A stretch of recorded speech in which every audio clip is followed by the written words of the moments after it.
Welcome to the Nation80 Podcast. This is episode 20. I'm here with Mike. Mike, what's up? What's going on? What's going on, Rodney? We're back again, like you said, episode 20, ready to talk about a lot of stuff. A lot of things happened over the last, really, since we last recorded, but especially this last week. Yeah, absolutely. There's been a lot of shows that came out. D23 took place, and the news doesn't stop. And, last night, Werewolf by Night came out. Me and my wife and kids watched that. It was cool. Nothing really to write home about. But I know there's a lot of other news that came out and stuff like that. So, Mike, why don't you get us started and, uh, give us our first headline for today? All right, yeah. So it's funny that you mentioned Werewolf by Night that came out. I'm planning to watch that either today or tomorrow, but I was pretty excited to see that trailer. But a lot of stuff came out from, like as you mentioned before, D23 had a lot of things come out, and what came out this week. Obviously, we had the Black Panther trailer, which we can talk about. But some big news came out with the Armor Wars TV show, and the fact that it's no longer a TV show. In fact, Feige and company have turned around and said that they're going to make Don Cheadle's TV show into a full feature movie. So that's huge news, huge news. And I guess the speculation is that Feige is making a lot of changes to kind of correct what the feedback people gave from Phase 4, which has not been too well received. And B, that now that it's going to be a movie, there is a greater potential of seeing Tony Stark return into the MCU as more of the AI in Armor Wars rather than the Tony Stark actual person. So that's pretty exciting. I'm happy for Don Cheadle to just get a full feature film on his own. And I think I kind of almost felt that if you're going to do an Armor Wars TV show, it would have had to be like super big budget, right? It's not something that you can skimp on because it's Armor Wars. It's not like the Armor Wars is going to be about, War Machine and all the Iron Man suits, and people try to get that Iron Man tech. And I don't know if you could do that on a TV show with that kind of a budget. We've seen Disney do big budget stuff, obviously with Star Wars, but then we've also seen what happens when you don't have a big budget in She-Hulk. So I think it was a good move, and I'm excited to see that movie. Yeah, I'm cool. I know I'm going to watch regardless. It's got something to do with the Iron Man lore, and Iron Man is one of my favorite characters. I will say I hope Robert Downey Jr. doesn't come back, and the only reason I say that is because even though I will understand the reasons of bringing him back, like for casuals, I think it would just cause greater confusion.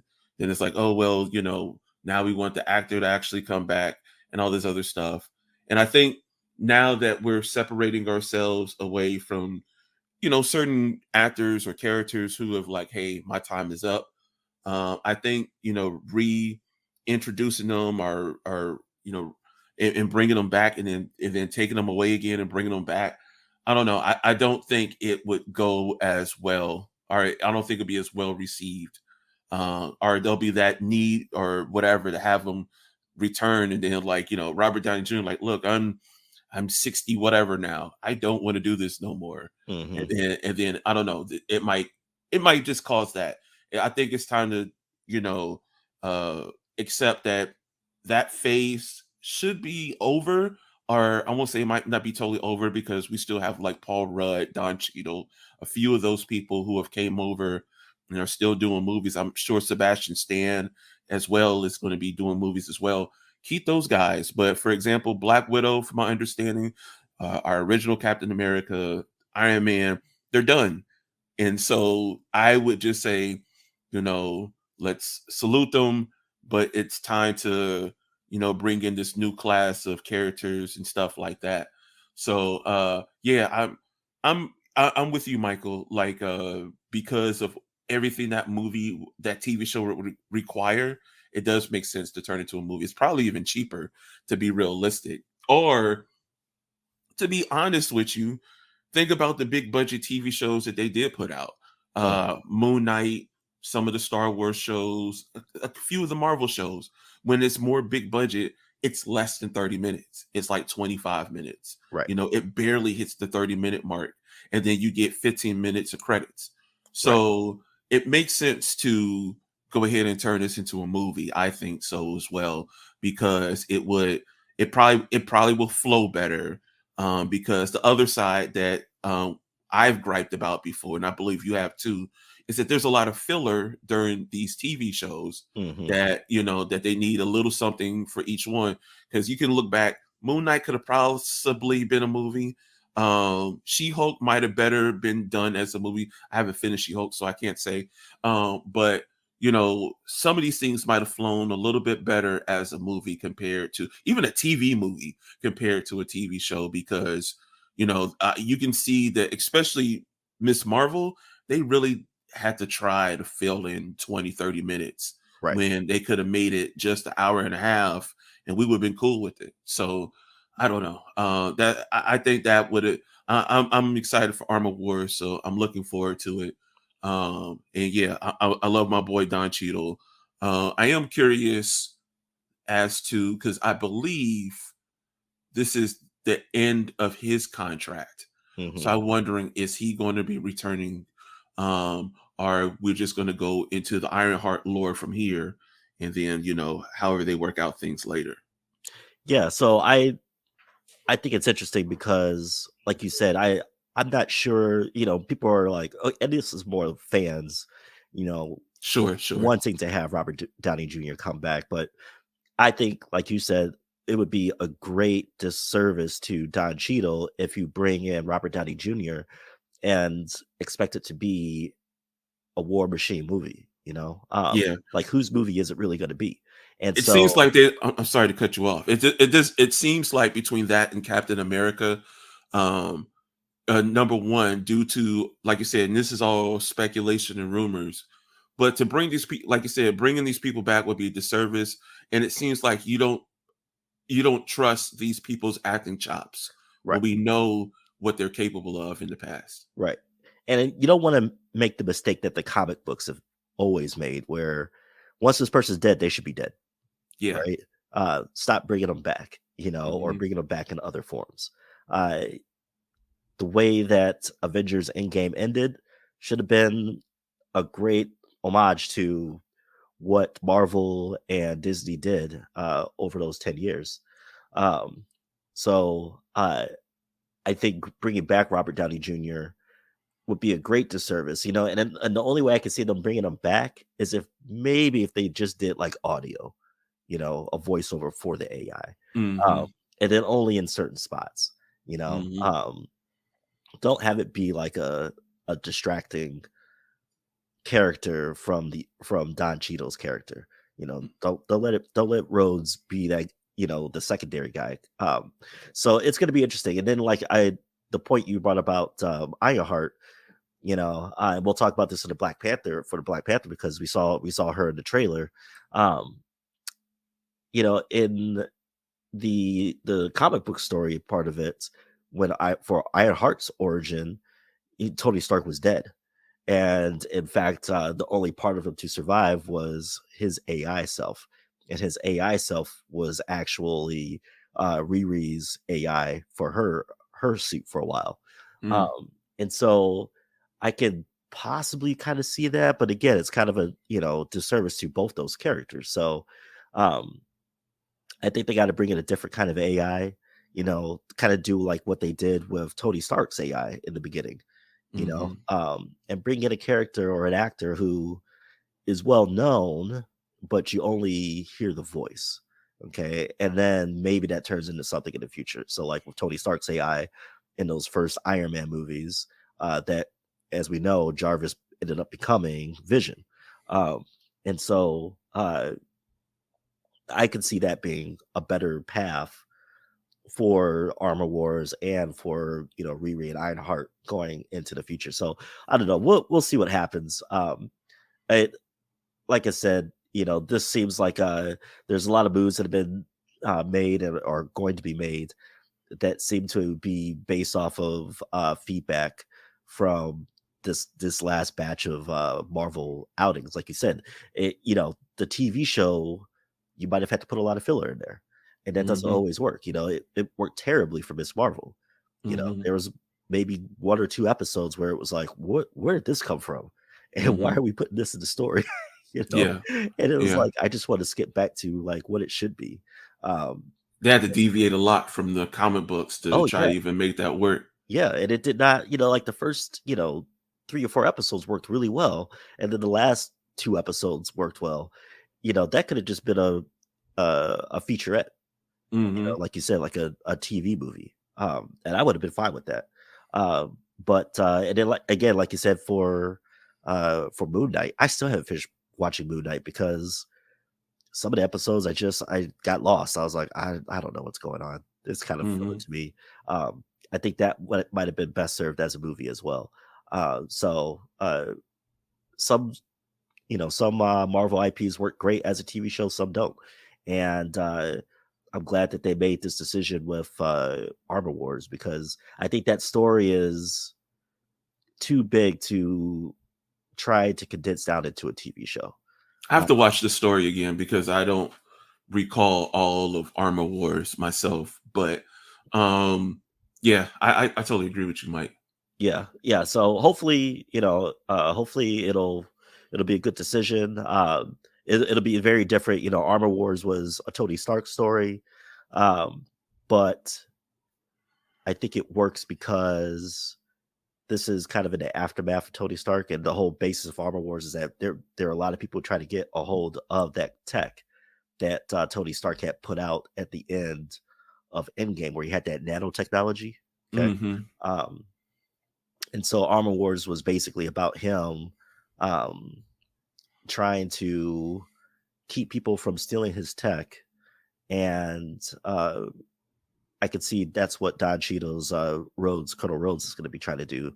Um, I think we're going to see people who have gotten a hold of the tech and are doing nefarious things, and I can see him running around trying to correct that type of situation. So I don't know. We'll see. We'll see. So we had that. Can't not talk about the Black Panther trailer that came out.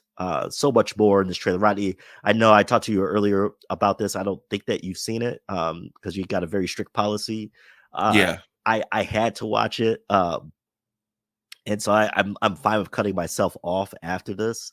But so much came out. We got a better look at Namor and what his role is going to be in the movie. And there's a lot of speculation as if he was the big bad in this movie. And I don't think that he is.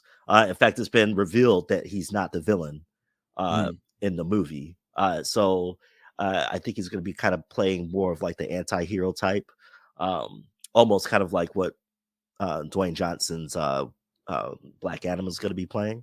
Mm. That's going to be interesting. We got a first look at the new Black Panther. There's a lot of speculation of who it was going to be. Um, but at the very end of the trailer, we did get a brief, like 1-2 second look of what the new Black Panther is going to look like. And it's almost certainly a female. So, I mean, best bets is that it's Shuri, which would be accurate to what the comics are. Mm. Um, and then we got to see the look from, or more of a look from Riri and Ironheart. And that was exciting. That was the best part for me because out of all of this, I mean, the movie looks great. The movie's I think, is gonna do very well. It's gonna, of course, be a great homage to um, uh, the previous Black Panther. God, I cannot think of his name to save my life right Chadwick now. Boseman. Yeah, Chadwick. So I think it's going to be great. But what I'm most excited for is not the new Black Panther, it's not Namor, uh, but it's for Riri. And I don't know how much of her we'll actually see in the movie, uh, Mm. but from what we did see, makes me really excited. So I'm excited to see Riri Williams enter the MCU. I'm a little nervous because of how they introduced her She was just like, and again, it was very short, but they show a scene of her in her suit as she's taking off, and she's like, "Let's go!" And I'm like, okay. Riri is kind of an introvert in the comic books. Like, she's like a super smart genius level personality that does not do well socially, Mm. and is very quiet, very reserved. And so that, to me, didn't seem quite right. But I mean, as long as they do the character, as long as the actor does well, as long as the writing is done well, I won't really care too much. But it was a very, very good trailer, and I was super excited for it. Yeah. So I think the last time we recorded was July, August, somewhere around that time frame when the first trailer came out. And you know, I was like, man, November can't get here fast enough. Man, we're literally a month away from November.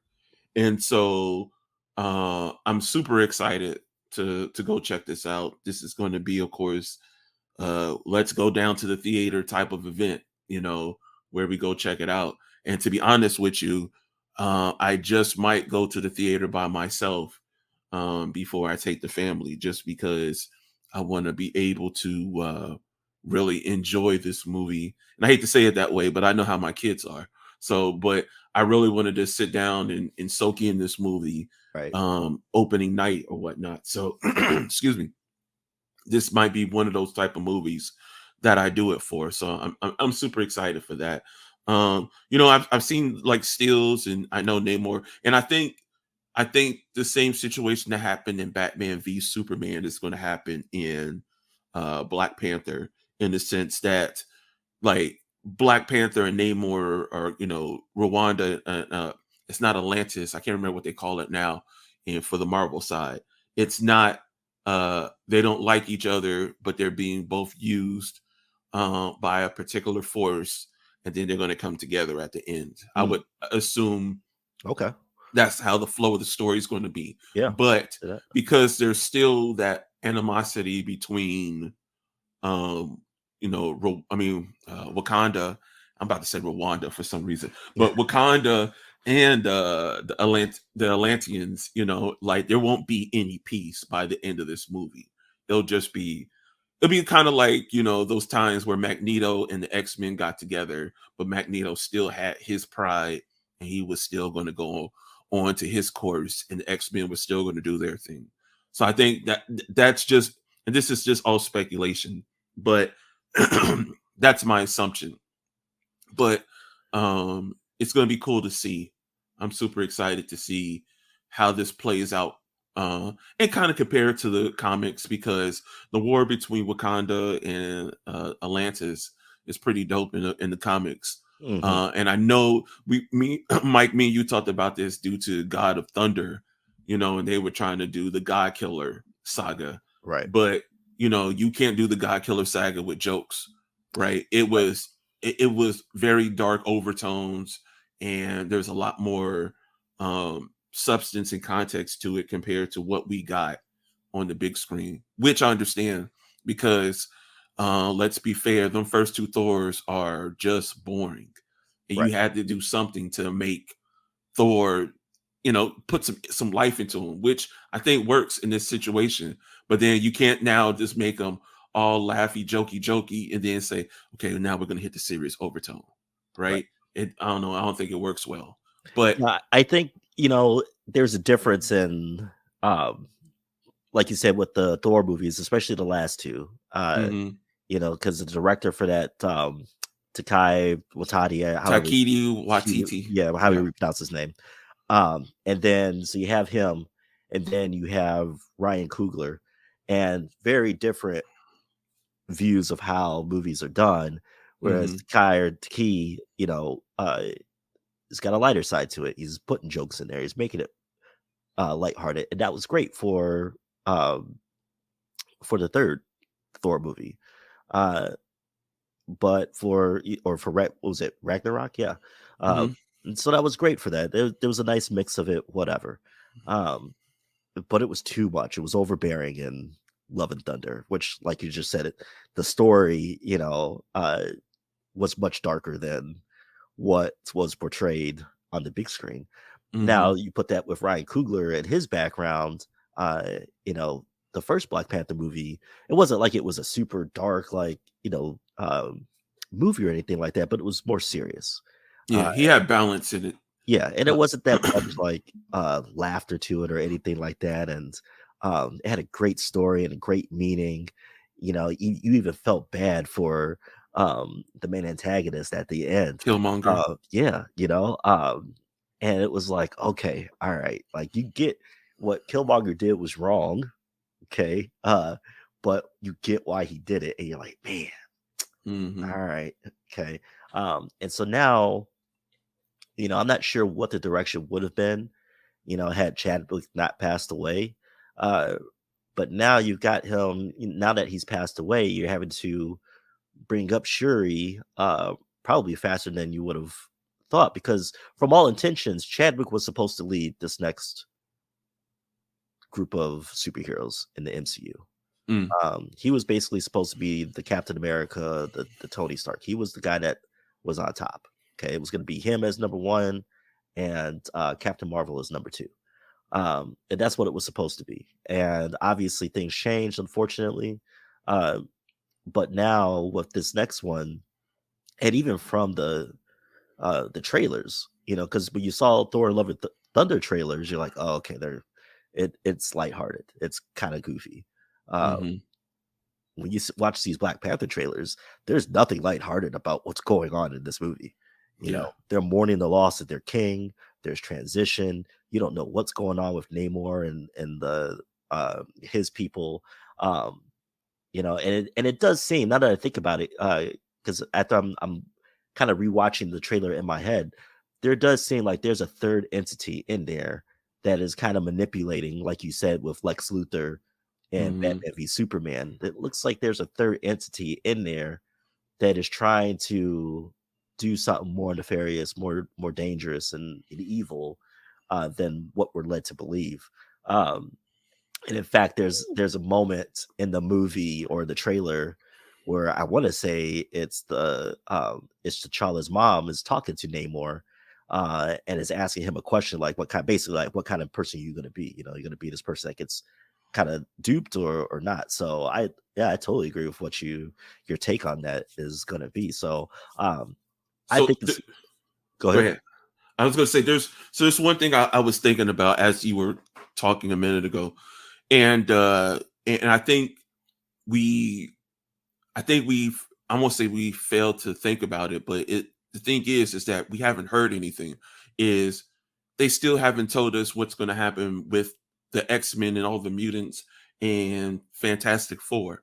So it makes this a lot harder as far as what's going to happen going forward, right? Right. Like, because we don't understand. I mean, yes, we got a little teaser in Doctor Strange, but they did it in such a way they don't have to even go back to that ever again, you Yeah. know. And so I guess what's kind of making this a bit more, so I agree with you. Black Panther probably would have served as the next best thing, but they just released that Thunderbolts is coming and a few other things are down the pipe. I think they just found a Fantastic Four director for that movie, which I am still extremely cautious about because I don't want to be rude here, but family friendly superhero teams just don't do it the way they used to Right. anymore. And then you still have the X-Men, right? Which is to me the bigger question mark. Because we did get Professor Xavier, but at this point now you're going, okay, well, who's going to play Jean, Rogue, Cyclops? Who's going to be that initial team, right? You know, does it connect to the Colossus from Deadpool? I don't know. It just brings up so many more questions because then there's a chance that Cyclops could be the new leader of whatever team that they try to put around. I don't know. It just um I'm let me just keep it this way. As far as Black Panther 2, I'm excited, but I'm starting to get to that point where I need some questions answered. Right. So I will say, so I guess this will be a good transition to um, a quick topic Mm-hmm. that was also announced. So we are getting a third Deadpool movie, and we are going to have Hugh Jackman's Wolverine in there. And so the biggest speculate and it's going to be a rated R movie. Okay. Um, so the biggest thing that I've seen out there that makes sense to me in regards to at least the X-Men. I don't know about Fantastic Four. I do know that Krasinski is not going to be Mr. Fantastic. They've made that very clear. Them bringing in Krasinski as Mr. Fantastic for the Doctor Strange movie was purely fanfare. Mm-hmm. They people wanted him to be in it. They did it, and that was literally a one shot. So we won't see John Krasinski as Mr. Fantastic. However, so what I've seen basically, and I've had to rewatch this. I just recently rewatched Loki, and so from the biggest and then I don't want to say conspiracy or theory, but from what I've seen of that makes sense to me is Deadpool is going to be the one to introduce the X-Men into the MCU, and it's not going to be Hugh Jackman. It's going to basically be um, Deadpool's universe gets destroyed. And some people have said it's going to be Deadpool that destroys that universe, and Loki's going to actually be the one to bring him over into the MCU universe. And so, whether I agree with that or not doesn't matter. I think that how we get the X-Men into the MCU is going to be directly related to Loki, because he's going to be out there traveling all these different universes. Okay. And he's going to be the one to introduce mutants. And I think that's how you get Deadpool into the MCU as well, into that MCU universe. So it's gonna be interesting. I think this multiverse. I think the only thing that makes me nervous is that there's a lot of moving parts, especially from other companies. Okay. Mm-hmm. So you've got Sony and what they were doing or are doing with Spider-Man, right? I just watched Morbius a month or two ago, and that movie actually started off pretty great, but ended terribly. I was like, this was stupid. But at the very end, when they do the end credits, and you see those multiversal lightning strikes and threads come in. Okay, so this is how Morbius gets into the MCU, and I think that's what you're going to see with Deadpool. Is something's going to happen in Deadpool's universe, and at the very end, you're going to see that multiversal, those branches or whatever from Loki and from Doctor Strange, and this is how they get pulled in. This is how he gets pulled in to the MCU. I do not think that Hugh Jackman's Wolverine survives. I don't think that it happens. I don't think Colossus survives. I don't think anybody other than Deadpool survives in Deadpool's universe. I think he just something happens and he gets pulled in, and then all of a sudden we have Deadpool in the MCU. So yeah, I know they're doing the slow burn, but I'm with you. I need some answers because these last, especially with the TV shows, we haven't gotten anything. Mm-hmm. There's just like when this whole journey started, we knew that the Infinity Stones were involved. Okay, once we saw the Tesseract, we were like, it's Infinity War. Okay, once we saw Guardians of the Galaxy, we definitely knew. Okay, this is about Thanos and the Infinity Stones. That's exactly what we knew, and then it was a slow burn to get to the end. Okay, now we just don't know. We know that there's a multiverse. Mm-hmm. Okay, we knew that in the first round of movies, or I should say, we knew that when Ant-Man came out, and we knew that when Avengers Infinity War came out.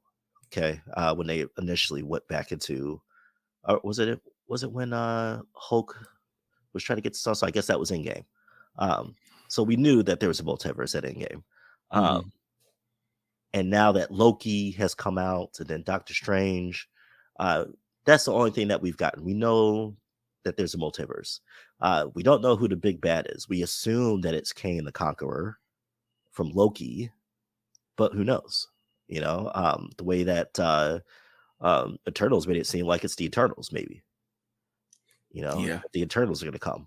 So are they the big bad? And if you're going to introduce the Fantastic Four, um, how is Doctor Doom going to play a role into that? If it is truly a multiversal thing, and we get into this whole secret wars type of situation, then ultimately Doctor Doom is the big bad. Um, Mhm. if they're going to go off the comic book lore of it. So I don't know. I'm with you. I want something. Give me just a little morsel of something. We also got a Secret Invasion trailer, and that out of all the shows, I'm most excited to watch. Yeah. But again, I don't know what we're gonna get Yeah. as far as big picture. So Yes, we're gonna have Secret Invasion, but what are we gonna get out of that? so I was just thinking about something as you were as you were talking, right, about Deadpool. Ryan Reynolds is 45, and I'm wondering, and I know he always talks about how of a physical challenge Deadpool is, and so does Hugh Jackman for that matter with Logan, right? Like, how much more are we expecting out of the Deadpool franchise, realistically, right? Maybe one, two movies, at best. So I wonder, even if it is it even worth integrating, right? Or just compared to just leaving him in his own little world or whatever, because you can't do too much planning in the future. Not to say that Ryan Reynolds couldn't play Deadpool at 50, but after a while, you're kind of like, all right, look, and I know that I saw something after, I think, what is it, Free Guy, the movie he did a Mhm. while back. He was just like, hey, I got to take a break. I've been just doing too much, Right. right? And so I'm kind of curious about him. And then, yes, the Hugh Jackman thing is kind of nice just because I know how much Ryan Reynolds has been trying to convince him to play into it. But that again makes me hope it's a singular movie that, even though it's in the MCU, it's outside of the whole MCU. Because then after a while, just kind of like I just said with Robert Downey Jr., they're going to attempt to try to convince Hugh Jackman to stay further. And if he doesn't, then it's going to be like, then why did y'all have him in this movie? Right. Like when we were talking about Peacekeeper, and they had the Justice League at the end of the Peacekeeper TV show, and you're like, cool, but now, are they coming back? What's going on? It just opens up these other questions, right? Yeah. And so now, if we go off of what you kind of mentioned, then maybe let's say Deadpool and Wolverine are in this one particular multiverse, but then, like you said, Deadpool gets sucked into the other universe, and Hugh Jackman and Colossus, and like you said, all of them get left behind. Which, it could work. I'm just excuse me. Again, I'm just concerned of, you're bleeding to some characters who consistently say, almost on a yearly basis, I'm not coming back. I'm not coming back. Patrick Stewart, I'm not coming back. I'm not coming back. So I now that the MCU is kind of like consolidated now, you're almost like, cool, but at the same time, I'm personally just nervous of, hey, it's time to move on. Like, I would rather see right now a Cyclops, Emma Frost X-Men than I would a Professor Xavier X-Men, just Yeah. because I think that would flow better personally. Yeah, But and I honestly, I think that's what's gonna happen. mhm, We're not gonna see Patrick Stewart again. sure. That was a one shot, just like I said with Krasinski. They're Hmm. they're not coming back. That was strictly fanfare, and I think that's what they're doing with Hugh Jackman. It's strictly going to be fanfare. And as far as Deadpool and Ryan Reynolds go, I think this is the last movie. I don't think you're going to have another standalone Deadpool movie. I think they're going to do like what they did with Captain America and Iron Man. After Mm, this, it's cameo spots. Hey, mhm. we'll we'll bring Deadpool in when it's multi-team, new Avengers, whatever, or even whether it's Deadpool as a part of the X-Men or Deadpool as a part of the Thunderbolts or whatever.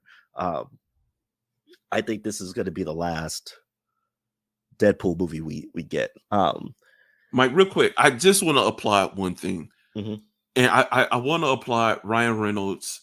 I don't remember the initial director's name, but just all it took to get Deadpool on the big screen, Oh yeah. right? Because we don't think about it much these days. I know a lot of people probably don't even remember, but they literally had to put out test screening footage to convince the audience that they would like a Deadpool movie. And then when we saw that little clip, we were like, "Yo, I want a Deadpool movie." And then finally got it under budget because they didn't give them a big budget, and it was great. And then two was good too, and now for the fact that we're at part three is quite impressive because I just remember when they were Stephen Miller was his name, but I just remember back in the day that there was the studios thought there was little to no interest in Deadpool, and they had to prove them wrong. And so now it's like, hey, they got no choice but to be in the MCU. They need to be here. They need to be here. So I just tip my hat off to that. Yeah, and I think that if you have an obscure character that the big wigs are like, I don't know, if this guy works for Hollywood and the big screen, you got to do what Ryan Reynolds did. Just you got to put something on YouTube so that people can get hype about it. It's like when you have young athletes and certain sports, they put up hype videos, okay, to get recruited to certain schools. Uh, Hmm. I think that's what you got to do, and I think that's good for switching over to talk about your boy Todd McFarlane, Tim McFarlane, Todd McFarlane. Todd McFarlane, because it looks like he's pinned a couple of writers um, for his Spawn movie that has been in development for how long? What, 10 years or so, or longer than Forever. that? Um, Forever. and so uh, it's great. I think that's awesome that he's got writers. I'm still worried that he's I don't know when this movie is ever going to come out, because the big news before that was that he's casted Jamie Foxx to play Spawn. And so just like with Ryan Reynolds, Jamie Foxx has a clock, you know. And don't get me wrong, Jamie Foxx still get it done now. I just saw I think it's called Day Shift on Netflix, where he's a vampire hunter, and Jamie is still getting it done, physically. My man's 54 years old. Yeah. Hmm. Jamie's 54? Yes. Yeah. So have you seen Day Shift? Yeah, we Yeah. thoroughly enjoyed it. Yeah, that We was a were great movie. I really loved that movie. And yeah. he got it done. He got it done. I would not have thought of him being a 54-year-old. Uh, but he's got a clock. Okay. Yes. 54 is I and know. especially if you haven't done any shooting yet. Uh, so it's like, all right, cool. We've got writers from Joker and Captain America 4 to sign up. And their names are Scott Silver and then Michael Spellman. Um, Spellman, the one doing the Falcon and the Winter Soldier and Captain America: New World Order, and then of course Scott Silver doing Joker. And so, cool, you got these guys, but I kind of feel like you got to go to Jamie and get a director of shooting and put out a hype video, you know, like get these companies to help you out here. And I understand McFarlane wanting to do it right. I mean, this is his baby. Okay. I understand him wanting it to be done right. Um, but it's been it's been since 2009 since this was announced. Um, and it's I mean, yeah, it took Ryan Reynolds and Deadpool to come out. It took a long time for them to come out with that, but at least we had a hype video, right? I almost feel like you got to do a Kickstarter for Todd. Like, yo, man. So uh, that was big news coming out of the McFarlane space, and hopefully moving this train further. Rodney, I'm curious. I never saw Joker. Mhm, It's on my wish list. I just haven't made time to see it. I know the tone of the movie, which mhm. would seem, I guess, to fit with Spawn, right? Um, and certainly, Captain America, the Captain America writer, I guess, to a point, was more of a serious. That's why I love the Captain America movies, because they were always more serious. Um, do you feel optimistic about this? Are you still nervous about the development and how long it's been? I mean, uh, this is your boy, and Mhm. Spawn. I love Spawn, but I think you're more of the Spawn fanatic. Uh, are you just wanting them to put something out? Well, Uh, I'm not necessarily a Spawn fanatic, but I wouldn't say it would. So I wouldn't say it would fit the Joker theme. This is going to sound like a weird comparison, but just hear me out. It's going to fit more like the first Godzilla movie that came out recently, and it's with Bryan Cranston, where we only saw cameos of Godzilla throughout the whole movie. mm, So, according to what I remember reading in the past, Todd McFarlane wanted this to go more like a detective piece. So it's more based off of two detectives, and then we see bits and pieces of Spawn throughout the movie, right? oh, so you So, mean like a different perspective? right. So Okay. it's the perspective of these two detectives who are trying to, let's say, solve a crime, and they can tell that there's a supernatural element to it, right? And that supernatural element is Spawn, right? Of course, you see a couple movies that are kind of based the same way, but at the end they do show the hero or the villain or whatever, right? But point blank, that's I think in that sense, I think it could work, right? Because then you could do the classic Spawn versus Violator, and then um I don't think it has to be massively budgeted either, right? So because you can kind of get away as far as being sneaky in certain parts, as far as because you're not showing, a full-fledged picture of Spawn or a full-fledged picture of a Violator or whatnot, right? So I think it could work. I know there was rumors of it coming to Netflix at one point. I don't know. I think that's still the case. If it is, I think that's perfect. I would think HBO would be a good place for it too. And when I say HBO, just because of how well the animation did, like for it to be on their app compared to in the theaters, I think putting the theaters would be a disservice at this point in time.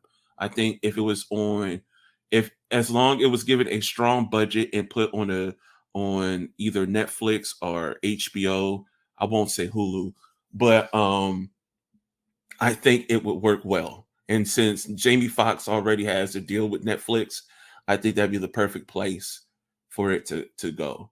Um, and then now if it was set, I don't think it's a timepiece, but if it's set in a gritty Gotham-ish environment, and then you have Spawn in there.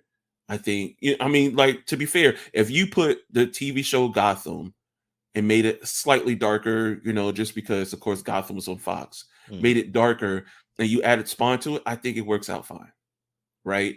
You don't have to do too much with Spawn because Spawn's origin is hella complicated. And it's even more complicated because now they had to change it because Todd McFarlane and Rob Liefeld um, don't really get along, and their properties were blended into each other. Because I don't know if you remember, Chapel from Youngblood killed um I'm so close to remember his name, to will kill the individual who played Spawn, and and all the others, and of course they changed it for the movie, but it complicates things, right? And the big part, you just need to get Spawn made a deal with the devil to come back and all the other stuff, right? So I think as long as you keep it simple, I think you're fine. And here's the thing, you don't have to tell the origin. That would be the best part for part two.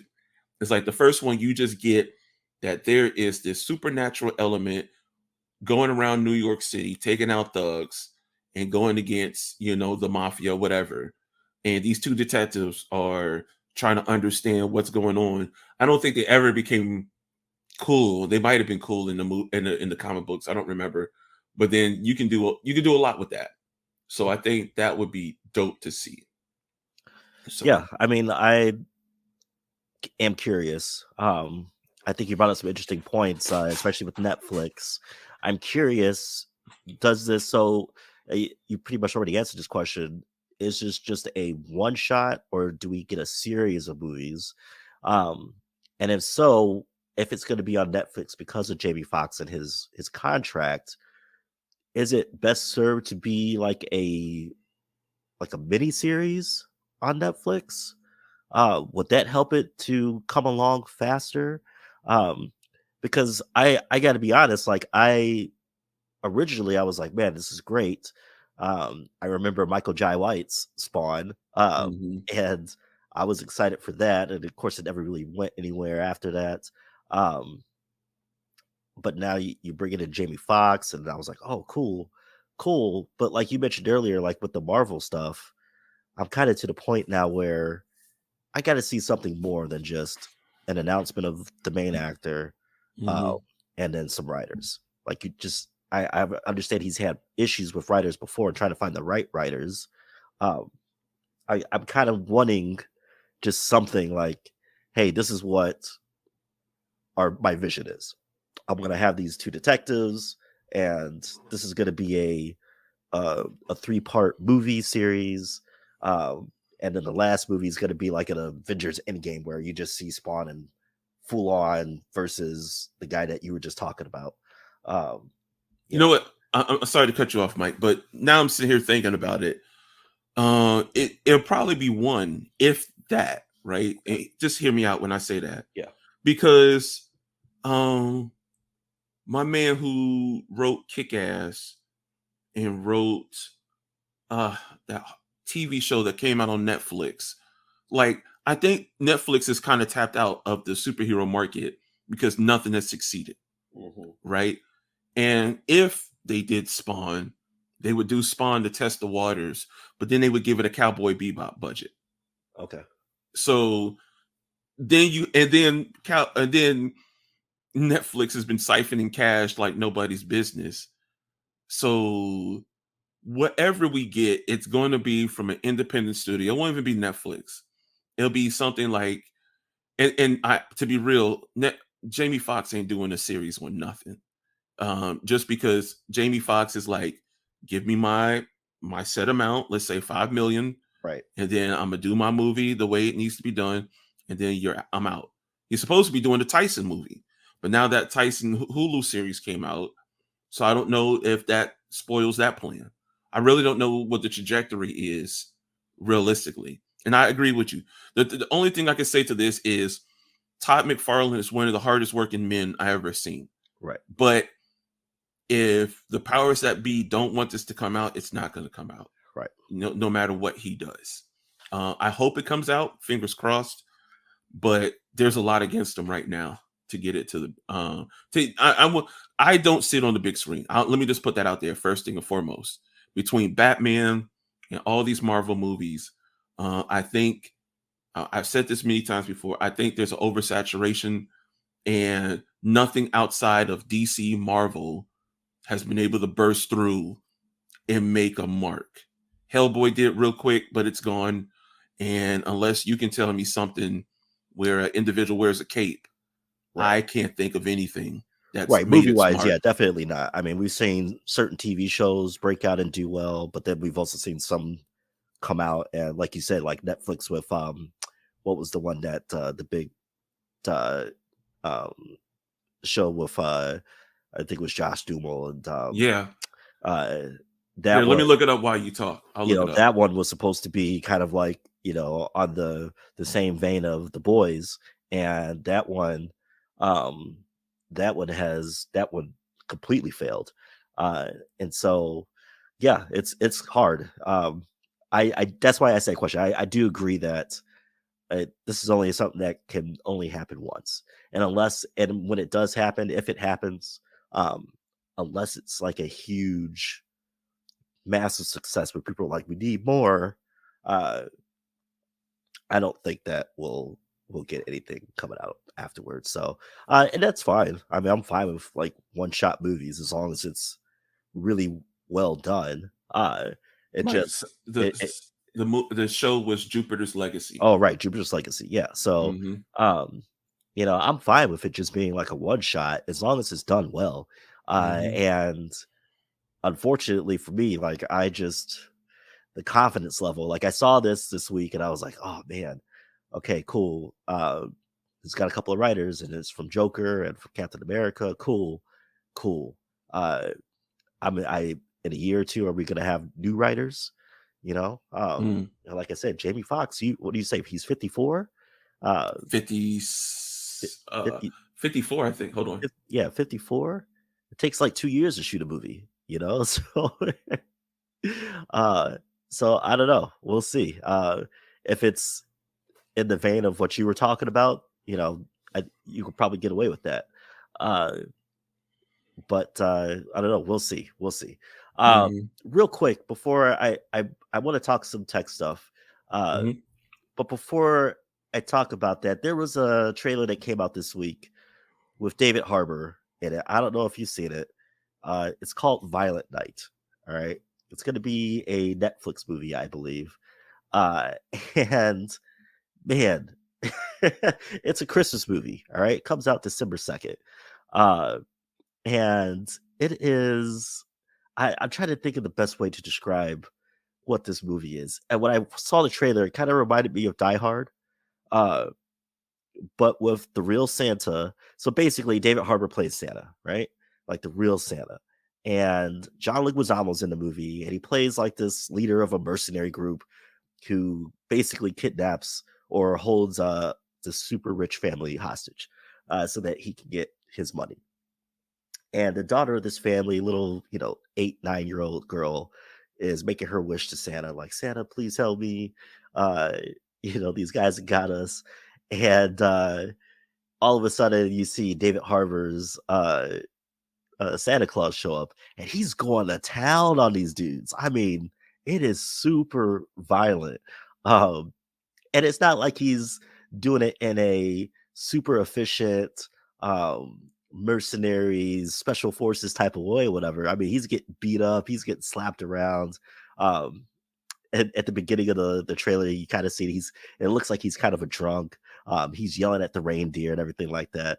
Uh, but he's just going to town and just being a badass. And I'm looking at this and I'm like, okay, this could be something really good. So uh folks, if you haven't seen it, go ahead and check it out. The trailer's out on YouTube. It's Violent Night, comes out uh, December 2nd.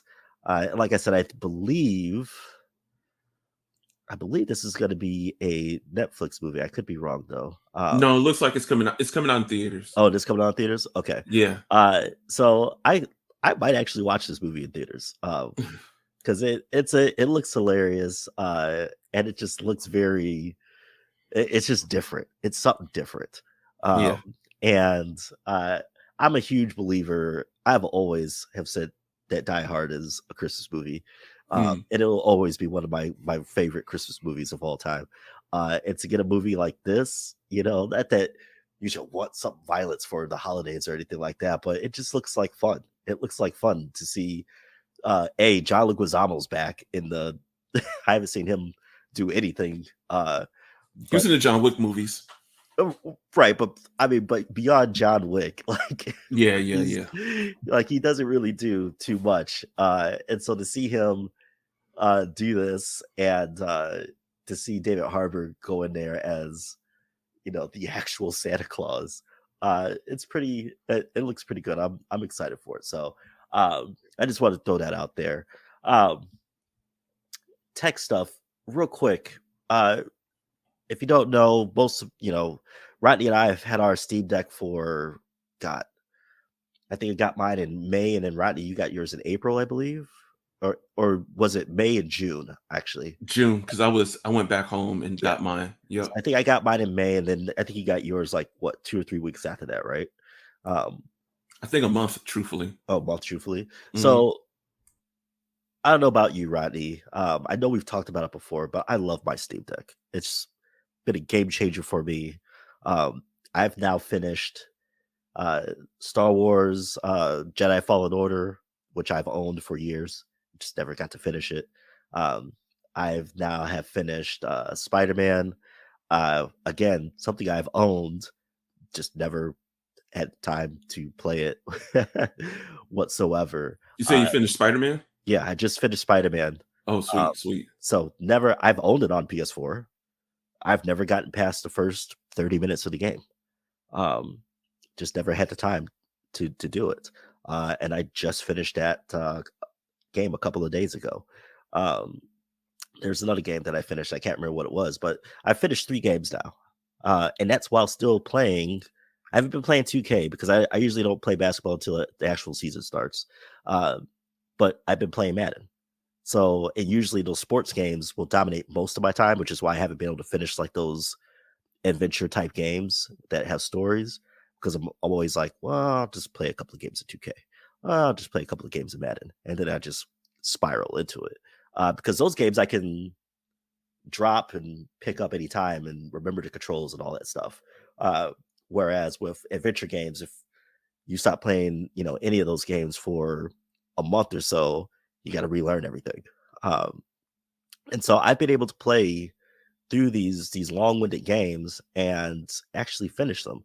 I've even gotten to the point where I've emulated a bunch of games, and not just like your traditional Nintendo and Sega games, but I've also I've got to the point where I've emulated GameCube games and PlayStation games, and that's just again just a whole new game changer for me. But now the masses have availability to get the Steam Deck. It's no longer on reservation, which is something I didn't think I would ever see.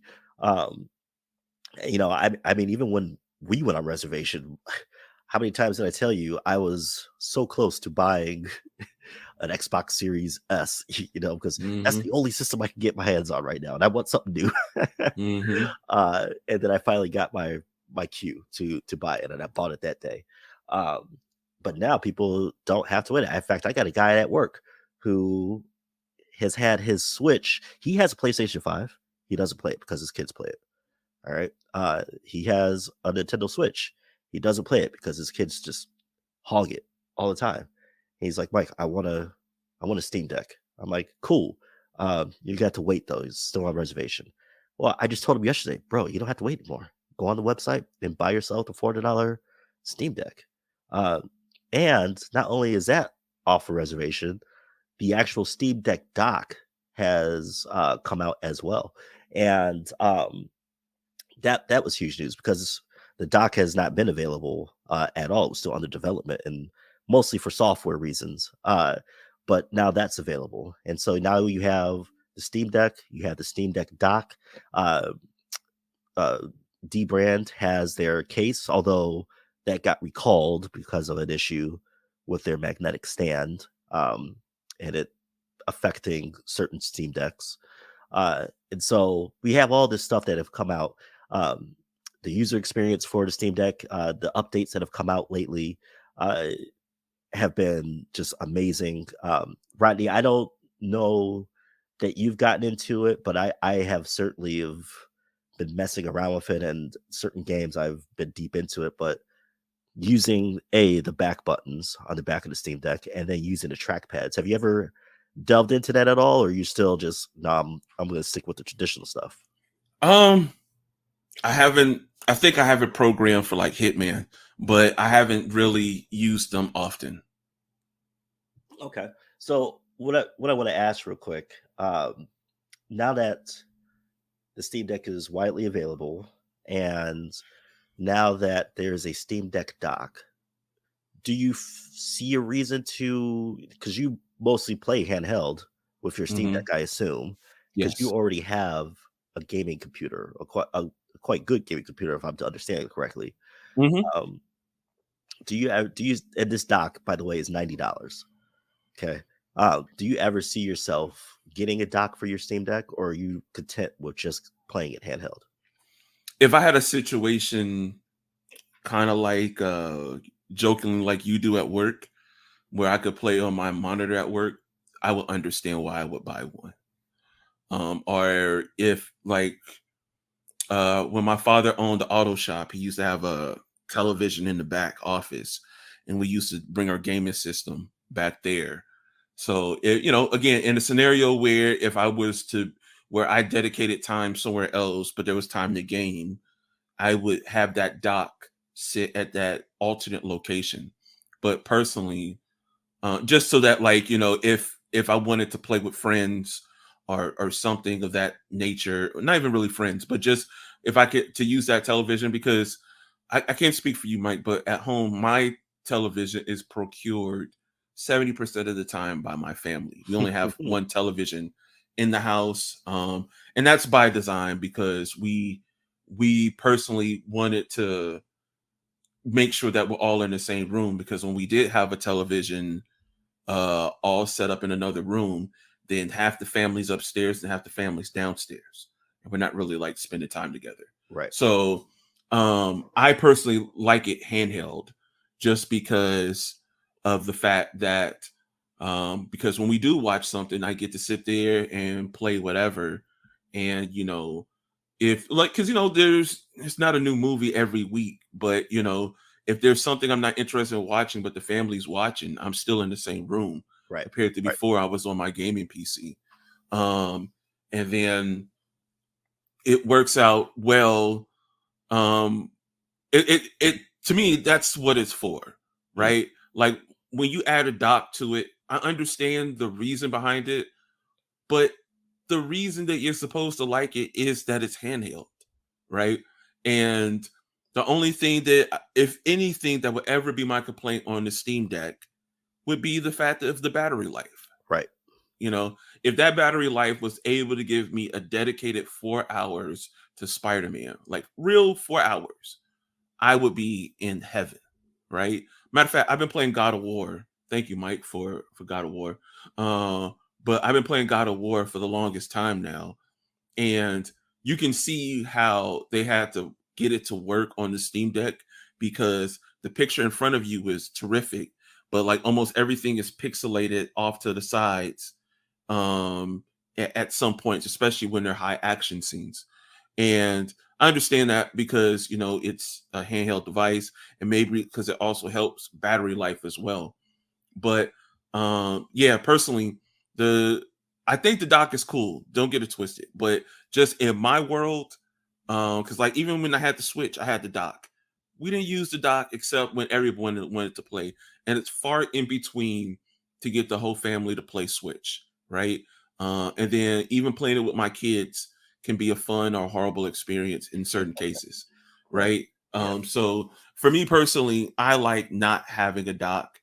And then even the Steam Deck one is kind of underwhelming, because the other one that you had, Michael, to me looks way better.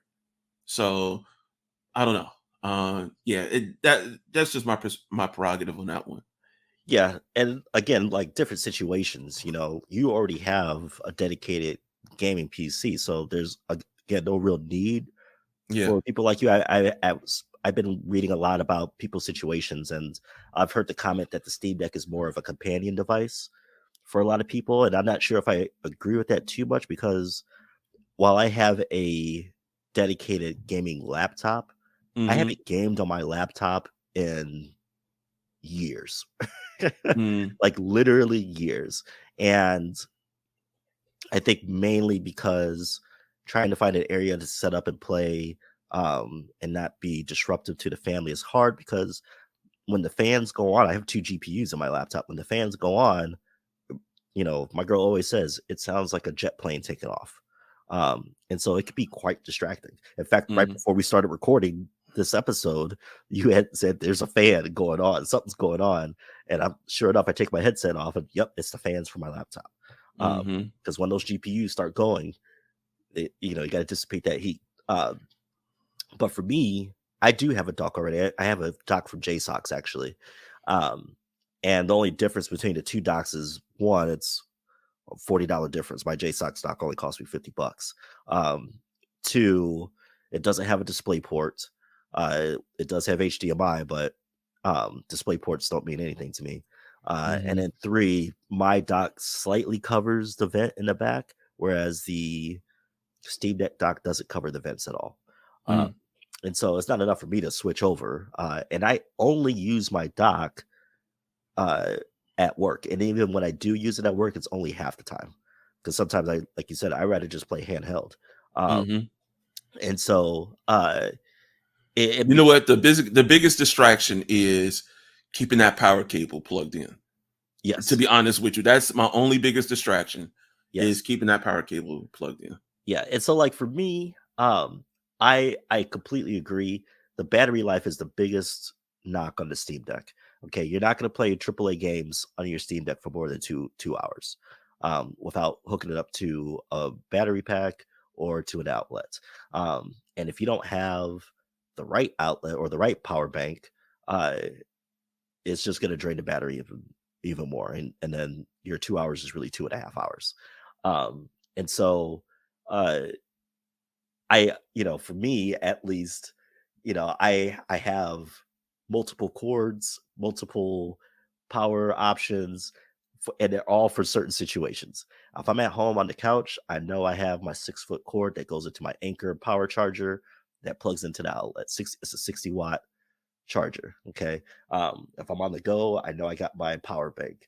If I'm at work, I've got the dock and I got another cord that I can play if I'm because sometimes, and I don't know if you've run into this, but sometimes when I play, the battery indicator might not come on until 5%. And then especially if you're playing a AAA game. And if you're in something really intense, that 5% is really like, yo, you got 5 seconds to plug it in. Yeah, yeah, yeah. Mike, Because since I do have you, uh, and we always clamor about how great the Steam Deck is. Uh, just want to ask you, what is your common issues with the Steam Deck? Just so that we can kind of give some, I guess you could say, just so we don't just seem like Steam Deck fanboys. right, That right. we're, what's some of the things? I guess some of the things that I guess that maybe irritate you with the Steam Deck.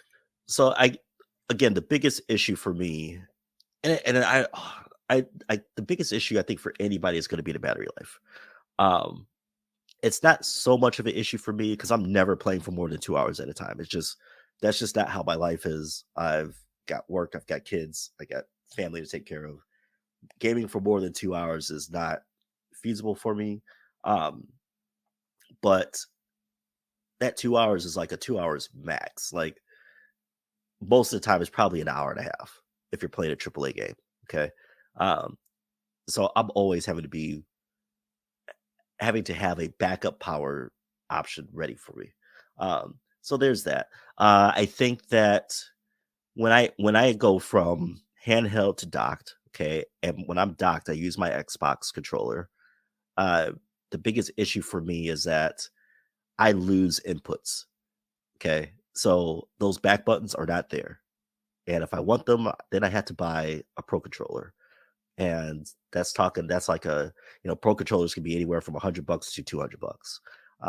And I'm not ready to do that. So there's that. The compatibility with games, especially certain games, uh, I just mentioned before we start recording, I just now have finally got GTA Vice City is my favorite GTA game. Uh, and for the longest time, I could not get it to work on the Steam Deck. It should be certainly powerful enough to run GTA, but because of software compatibility and it's a Linux based device, uh, it just hadn't been working. I just finally got it to work last night. So compatibility with certain games can be a huge annoyance for people. Um, I guess you know what? I'll tell you what the biggest one is for me: the third-party launchers that prevent you from playing offline. The biggest example I can give is EA. All right, if I want to play Madden, I have to either log in at home and then suspend play if I'm out. If I want to keep playing offline, quote unquote offline, or I had to hook my Steam Deck up to a personal hotspot on my cell phone. Again, these aren't big issues, but if you're a traditional computer gamer, you're well aware of third-party launchers. Okay, there's Origin, there's Ubisoft, there's a whole bunch of them out there. And so you have to have an internet connection. It's the whole DRM thing. You have to have an internet connection in order to play these games, just to get into these games. Not so much necessarily to play them, but to get into these games. And that for me, because I play mostly outside of the home, because I'm playing at work, I'm playing during my lunchtime, I'm playing during breaks, and to not that I can't hook up to my personal hotspot, but it's an extra step and it's time taken away from my breaks and time taken away from lunch, uh, especially if you're in a low cell service area. So that to me is the biggest issue. And maybe sometimes tweaking, certain settings, default settings. And Rodney, I'll talk to you about this afterwards, but like God of War, I know exactly what you're talking about, the pixelated part of it. But you can actually tweak a lot of the settings and then it looks perfectly normal. Like it looks amazing. Mm, But a lot of the times those default settings uh kind of hinder, and it's more for battery life. Okay. mm-hmm. So for like you, it's I almost guarantee you it's the FSR, okay, is on. And that's the whole dynamic, range scaling of the art. So what you see in front of you, the main character, and I've run into this for Far Cry, where what you're looking at, the main subject of what you're looking at looks great, but anything peripherally and in the background looks super muddy. Um, Mm-hmm. but if you turn that FSR down, you turn your frame rate down to 30, you do certain tweaks, um, you'll get the game running to where it looks beautiful. But you got to be able to do that. And I think as a computer gamer, that's something that you're used to.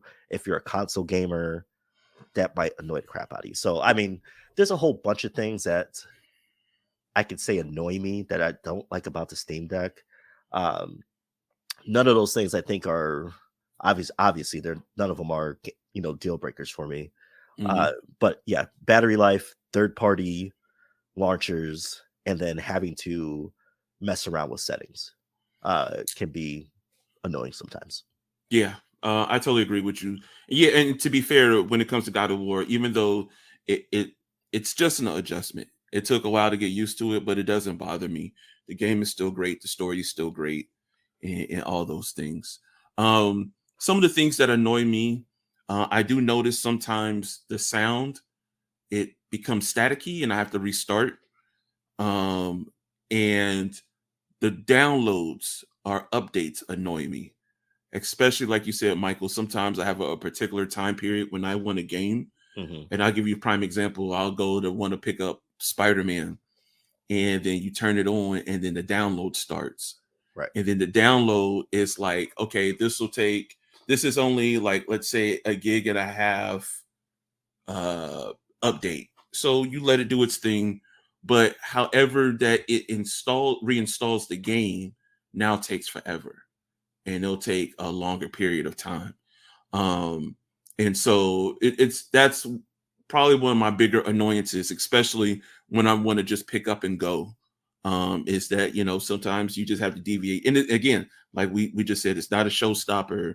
It's just because I don't ever want to be that person that, like, if I don't get what I want, then it sucks. Hmm. It's definitely not that. It's just you know I'm like, all right, well, I got an hour before bed. Let me go play Spider-Man. And Right. then you got to deviate from the plan. And then I don't know about you. It takes me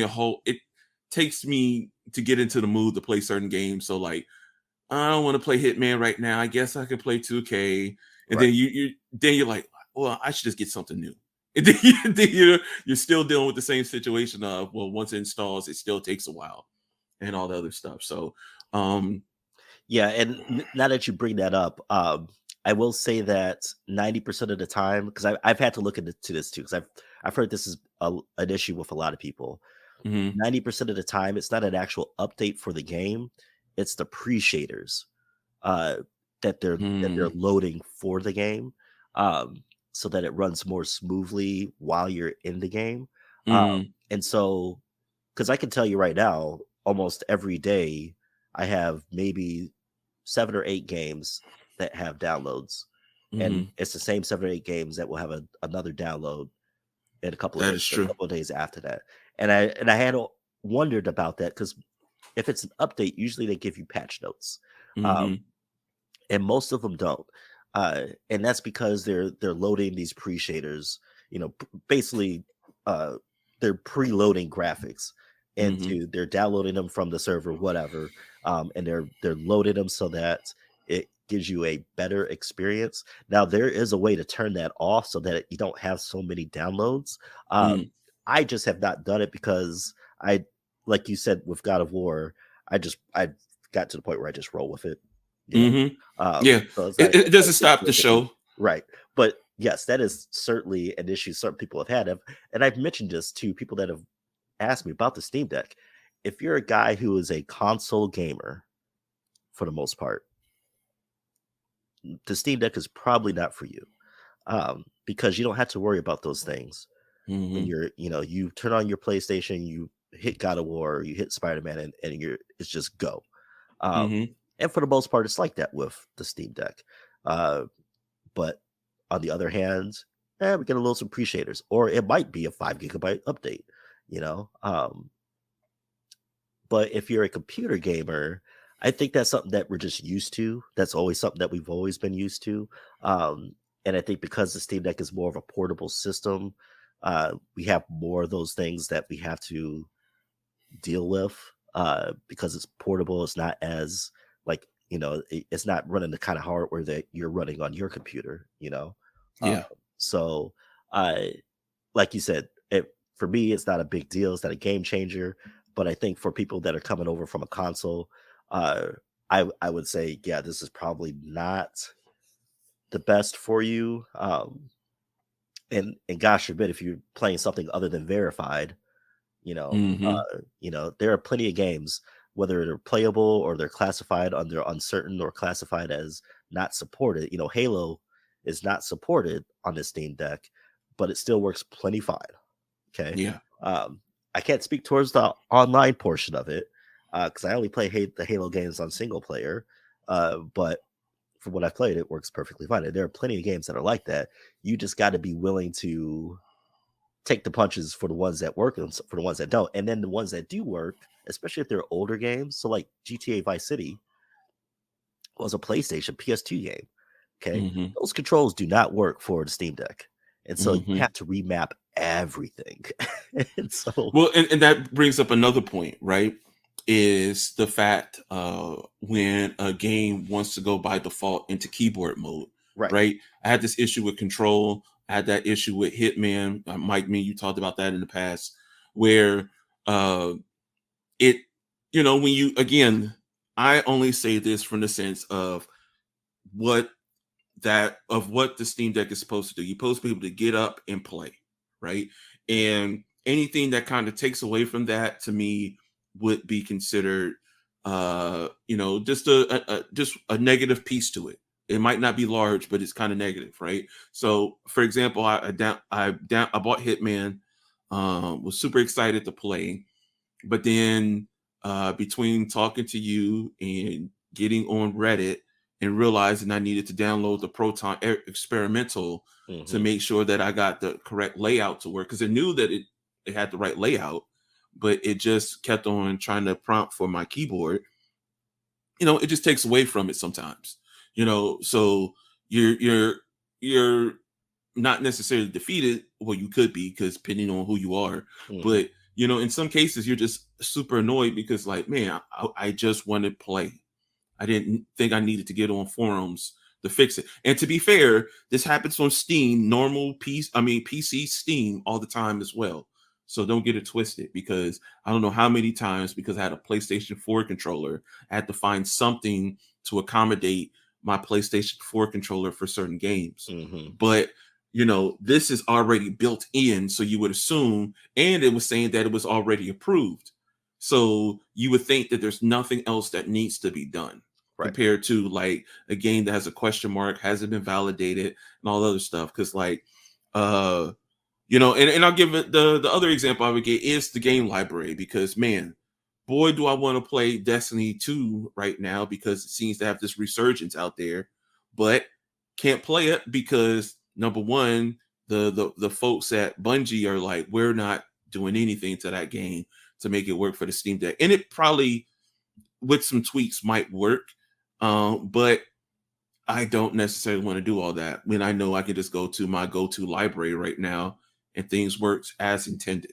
Right. So those are my only little things. Like I said, none of this is a showstopper. Oh, and to just kind of go back to what you said about a companion system, I would like to know from them individuals, how much time do you get to game, right? Right. Because if you're one of those where, like, you're able to, your family allows you or accommodates you that you can game for a significant amount of time, then hey, I agree with that statement. But if your involvement, or even if you want to be involved with your just be around, be present, even if you're on your gaming system, I wouldn't call the Steam Deck a companion. I would almost call it the main, to be realistic, just like you would do with the Switch. Mm-hmm. I would just call it the main thing, because it has the firepower, which is great. The shitty thing is, if I wanted to really play XCOM right now, it ain't happening. Or Right. if I wanted to play Command and Conquer, or there's some real good strategy games that I would love to play right now. And that can be a negative too. You start to only think about games that work for your Steam Deck. But on the positive note of that, I've looked at more games that are not AAA games to play on my Steam Deck more than ever, because I know that they're compatible. I would have never played this anytime before, and I know that it'll use less battery power. I played this game called Wrestling Empire, and it's not the greatest graphical game, but I love playing it. Man, I could play that game for 6 hours and my battery will still be fine. Right? Compared to playing Spider-Man, where I got a good hour and a half, if I'm lucky. Right. So Yeah. No, I completely agree. I think that's probably my next thing to tackle is those strategy games. I've seen a lot, I've read a lot, that it's good to get used to. But if anything, it's more of the having to get used to the trackpad inputs. Yeah. Right. So I've been using them more lately.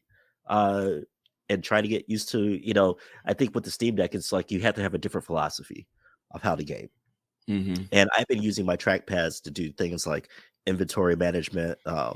And I've actually, for certain first person shooters, I've actually used them as a I use it to aim, because it's just like aiming with a mouse, and I find that it's more accurate to aim with that than with the actual stick. But that's something that takes time, and you have to rewire your brain to. And that's what most excites me about the Steam Deck. Real quick, what are you playing that other than 2K? What are you playing that you're having the most fun with? And then B, Logitech just announced this system will be out in a couple of weeks. It's called the Logitech G Cloud. All right, it is a handheld streaming only device. It's an Android based device, streaming only, that will support Microsoft Xbox Game Pass, and will support NVIDIA GeForce Now, and I'm sure we'll support other streaming services. But it's a streaming only device. That's a handheld. It's got an OLED screen on there, 7-inch screen. It costs $350. Okay. Thoughts? And then again, what are you playing on Steam Deck right now? I'm gonna say no, thank you to that $350 at the moment. Not to say that I won't consider it in the future, maybe when the price get cut. But I don't know. I just like my Steam Deck as is, other than maybe buying a skin for it soon. Maybe another memory card, because I did try to emulate, and then once I realized I had to format my card, I realized I need to get another card. Um, but uh, but other than that, I'm not really interested in making a larger purchase for this. As far as what I'm currently playing, right now that'd be God of War. I've always loved the series, but I don't have a PlayStation no more, so I never got an opportunity to play it. Four has been pretty. I guess it's considered four. It is really good. I really enjoy it. I thought the kid portion would kind of suck the fun out of it, but the kids, they made it that the kid is, uh like in certain games that you have an NPC and they Mm, just don't do the right thing when it's time for a battle. I Of course the kid gets in the way, which you can't really control because the enemies are coming from everywhere. But the limited amount of controls they give you of him works well in the game, and I think it's done smartly. So I really like that. And I just finished Spider-Man, and man, Spider-Man is so fun, oh yes. so fun. It was great to go through it again. The only thing now that I played it for a second time that I can say that I truly hate is two things. I hate the stealth missions, and I hate that they kept on bringing up new challenges, the Taskmaster challenge, the Mm, the Osborne challenge, all this stuff. Because I understand you want people to play this game for longer periods of time, but after a while, that just got annoying. It's like I'm not going to run around town again because you just open up a new set of challenges. right, right. So, but other than that, I think the story was well done. I think it works extremely well on the Steam Deck. It plays extremely well. I can't wait for the Miles Morales version to come Mm. to PC, and I can't wait for another PlayStation sale to come out, because that Days Gone game, I know it didn't get high regard, but I think it's got a good following. I think that's going to be the next one I purchase in the future. Yeah, I think so yeah, Miles Morales should be out at the very latest in November. Oh, Um sweet. yeah, so that'll be out. There's a and then Uncharted should be coming out before that. Um and so it's great to see PlayStation bringing more and more games, and I believe God of War Ragnarok will be a day one release. Um for Steam. Awesome. So that'll be pretty amazing. Like you, I just finished Spider-Man. That was amazing, and I completely agree. I did maybe two of the Taskmaster challenges. Um, After that, I was like, nah, bump it. I just want to finish the story, and I did not Hmm. care for like the MJ stealth missions, or No. even the Miles Morales stealth missions. But that story was phenomenal. That final boss battle with Doctor Octopus was awesome. The end credits that with the with Osborn, and you realizing that his son was the person in that taking that he didn't actually go to Europe, and then of course with Miles Morales and Peter Parker moving in together, and Miles telling him, hey, I got powers now. So I thought that was all awesome. So I can't wait for uh, the Miles Morales Spider-Man to come out.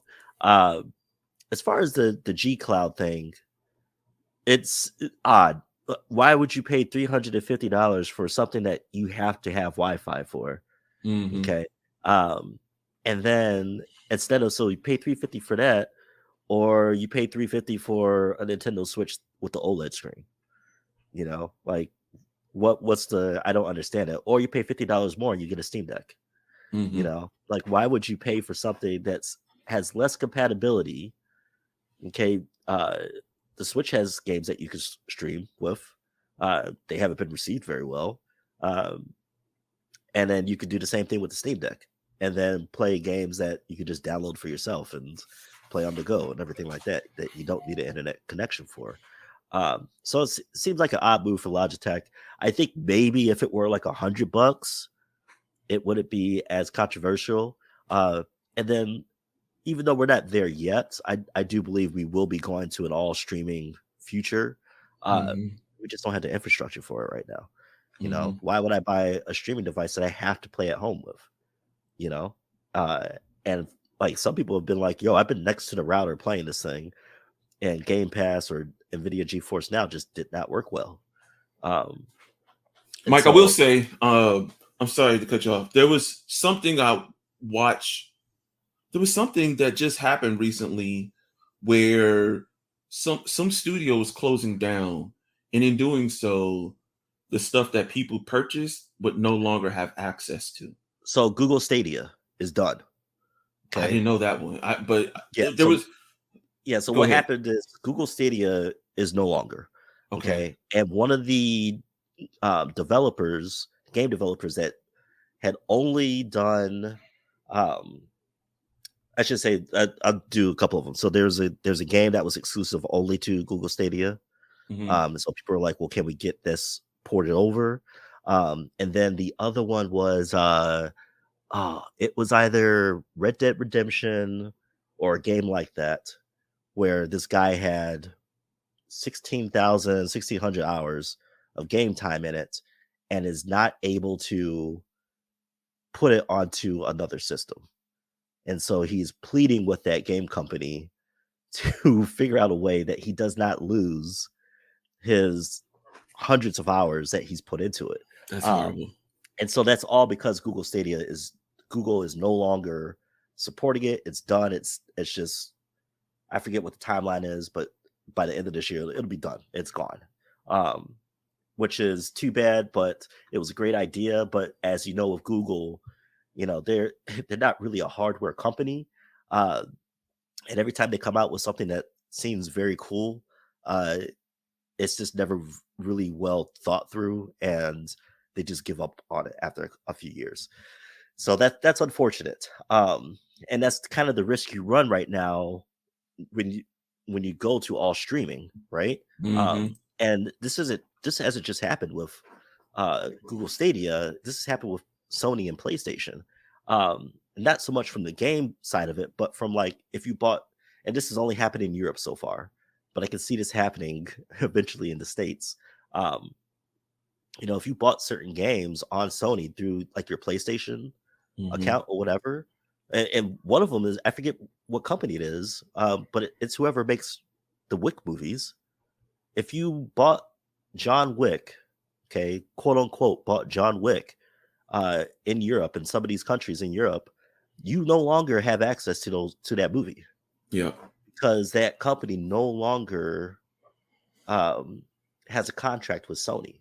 Hmm. And so now you're running into that risk of, okay, we're going to an all digital media, which is cool and all, but you see this especially with sports games that have certain music in them. Okay, well, those licenses only last so long. Okay, Hmm. they're not infinite. Yep. Okay, um, so like the Tony Hawk series games, right? They did a whole bunch of remasters for them. Almost half those songs from the original aren't on there because of licensing issues. 007, GoldenEye, that game has been out for 10 years on Xbox. It just never got released because of licensing issues. Mm. Okay. So, I was gonna say I uh, played Crazy Taxi for Sega, and one of the things I loved it for was the soundtrack, and they had to go and reformat that whole yeah. soundtrack to make that work.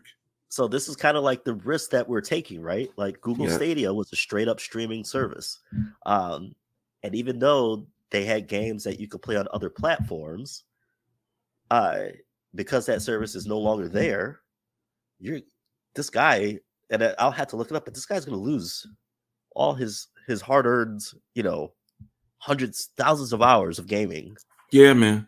No, and gone. like I said, I saw it from another studio. I don't recall if it was gaming or music, but they said the same thing, and they were just like, "Hey, we're shutting down everything for purchase.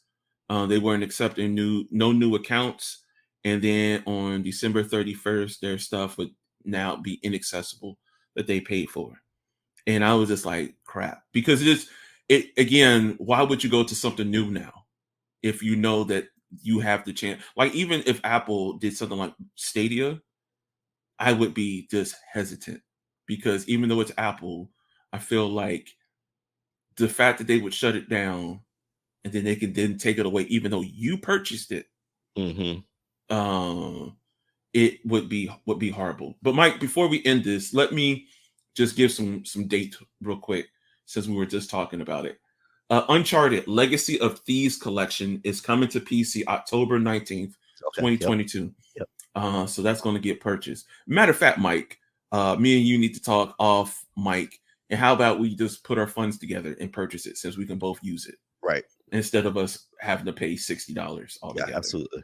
Right. Miles Morales, Spider-Man doesn't have a date, but it is coming fall 2022. So I say October, November, right before the holiday rush. Last of Us Part 1 is coming to PC soon. Doesn't have a date yet. Sackboy, A Big Adventure. I guess this would be like your Crash Bandicoot type games, coming to PC October 27, 2022. And of course, currently available God of War, Spider-Man, Days Gone, Horizon Zero Dawn, which I need to download and start playing that too, because I love that game. And there's this game called Helldivers, but I haven't touched that. And then Predator Hunting Grounds. I haven't played that either, but that looks kind of interesting. I always wanted to play a Predator or Alien game in current day. The last one that was actually a multiplayer one, okay, where you either play as a Predator or you play as a mercenary group. Yeah, that sounds kind of fun. Yeah. I know there's a couple other games like that. Remember that game that I tried to convince us all to play that had that same thing? You either played the monster, or you played the crew, but then they kept on nickel and diming you with microtransactions. Yeah, I'm glad we never got that game. Well, look, I want to say we'll be back next week, but look, if you cross your fingers, do a couple Hail Marys, put some money under your pillow, we will see you next week for episode 21 of the Nation 80 podcast. But until then, I'm pleading with you, especially in these unfortunate times, uncertain times, whatever you like to call it.